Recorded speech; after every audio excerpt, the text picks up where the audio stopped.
Hello traders, this is Rich from Tradesight. This is the market preview to get you ready for the trading day for Tuesday, June 3rd, 2014. We had a bifurcated day today, pretty much by all measures, where we had some relative strength in the ES futures, but we had a kind of a sloppy weak tape on the Nasdaq side. If you look down at the market internals, you'll see the same. The advanced clients were kind of flattish on the New York side, but we're minus about 700 issues on the Nasdaq side. So both on the top line and internally, there was relative weakness on the Nasdaq side. The trend did close at zero point 0.8, which is going to move the needle on the 10-day average. But the bulls don't really have a whole lot to show for burning that gas out of the tank. Didn't really put on too much here to the upside. But without further ado, let's take a look at the major futures charts and see what they have to say. Here's a look at the YM futures. Broad market side was definitely the strongest of the day. We really didn't gain any ground here. In fact, we actually have a dark body candle where we settle below the close. So this is going to be a contra candle here, coming on bar 8 of this run to the upside. So that's going to be pretty notable as far as the pattern goes. We're deep into the count here from this startup phase, so that's definitely something that the bulls need to be aware of. The ES side of the market is about the same, settled below the day's open, only up a fraction on the day. So we've got a contra candle here at range high, 8 bars up into this startup phase. So that's definitely a big development, and definitely could put this 5/8 level and the 10 EMA into play.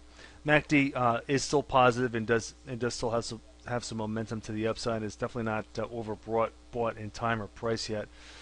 So we definitely could see some more, and that's the one thing for the bulls. We could get another day up here and print that 9 candle, but definitely those contra candles to the upside are pretty notable, and could influence trade tomorrow. Moving on to the Nasdaq side. This side of the market has a much more pronounced distribution candle. Note the double top that's potentially in play here. We're already 9 bars up on the Nasdaq side, so we're starting to feel the effects of that. And this the starter phase has a lot of range to the upside. Also note that this 8/8 level at 3750 is going to be pretty notable up here. The area of the 7/8 level here in the GAN box is going to be really important support at about 3711. If we have a down day tomorrow and fall through to the downside, the 10 EMA and the 6/8 level will be in play. And don't forget there's this gap in here that's pretty well defined, and the 10 EMA is going to be right there tomorrow. So we got the 10 EMA and then the gap window down to the 6/8 level, which could be in play. Here's a look at the bonds on the day, breaking lower finally, but you can still see the well-defined uptrend here. We haven't really violated that to the downside. This 112.50 is going to be really important, so need to see the bonds hold that for the bears. Just note that we did spend quite a bit of time in the overbought territory here, so the complementary move will be back down to the 7/8 area or the 6/8 move, just to kind of relieve this overbought pressure in the near term at least. Oil futures were a little bit weaker again today. We still have this triple top in play that we've been talking about, 1, 2, and 3 here. The 50-period moving average is going to be definitely in play because it comes into alignment with this 5/8 level if we do continue to the downside. But there's not a lot of velocity to the downside here, and that will be one thing that the bulls are going to be pointing to. We do have a negative MACD cross, and the CCI does have a pretty good downward trend. Is nowhere near oversold just yet, so we definitely could see a little bit more to the downside there if they're so inclined. Don't spend a lot of time talking about the dollar index, but just want to talk about it because we are pushing now above the 200-period moving average. Here's your push above it on this first candle here. So we closed above it here, but you don't have a qualification really until you get another closing high, and now we do have that. So this has certainly changed character in all time frames with strength in favor of the dollar. So that's a pretty notable development here. So definitely keep an eye on this, and also understand that this is definitely going to affect prices of commodities So we've seen some weakness in oil, we see some weakness in gold, and that definitely could persist, especially if this trend continues and gathers momentum to the upside. Here's a look at the multi-sector comparison chart. I want to take a look at this one today rather than the late cycle stuff. So this is really the early cycle stuff because there's definitely something happening here. You can see the XAU and the gold is still under pressure. We've got the strong dollar, which does not help that we just talked about. BTK is still lagging. BTK, was a sector that everybody was in, got flushed out of. Here's the high, here's the initial flush, here's the retest. But what's breaking out right now is the semiconductors, the stocks. So see the relative strength here in the stocks, just breaking out to a new high last week, just kind of scratching out a new high, but follow through to a degree today. So that definitely is an important development. So even though the Nasdaq side has had some relative weakness versus the broad market, don't overlook the semiconductor names right now because they could be performers for you, especially on an intraday basis. Here's a look at the 10-day trend.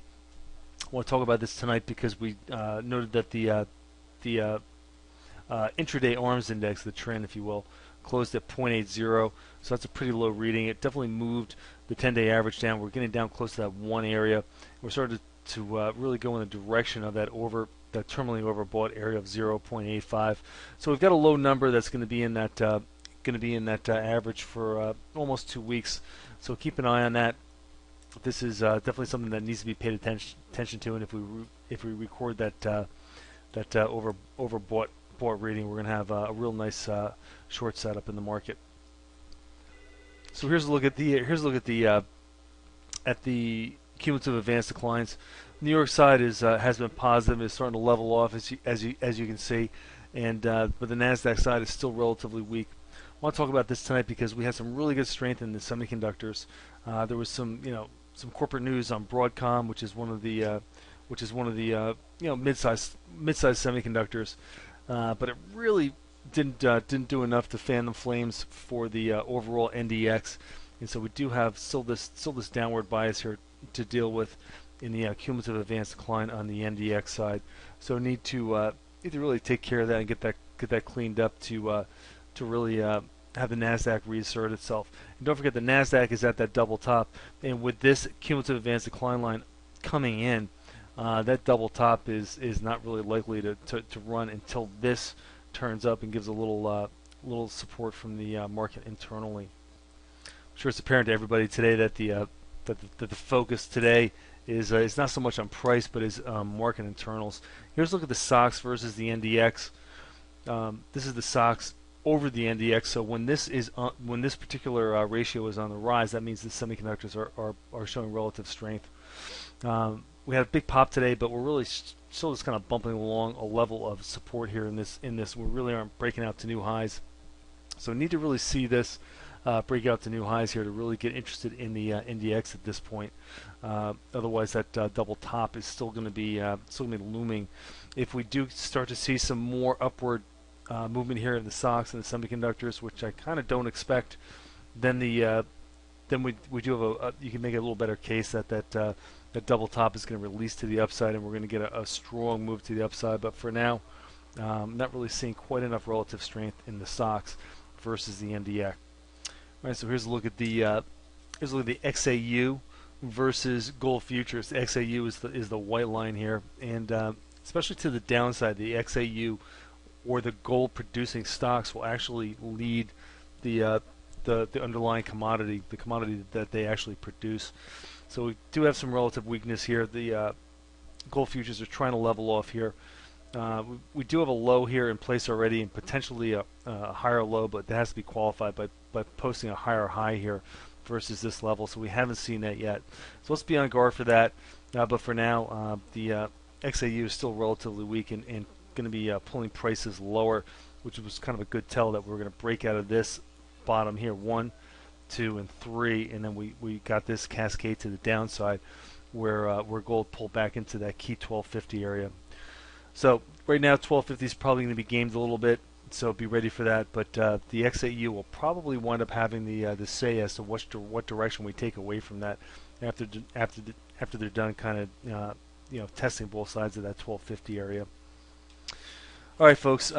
big focus tonight on market internals. Tomorrow night we'll do more price. We'll get into the individual sectors a little bit deeper, but just wanted to really hammer home the individual sectors, the individual relative strengths and weaknesses of the market. Talk about where we are with the market internally. I think we accomplished that. So good luck tomorrow, and as always, thanks for listening. This has been Rich for Tradesight.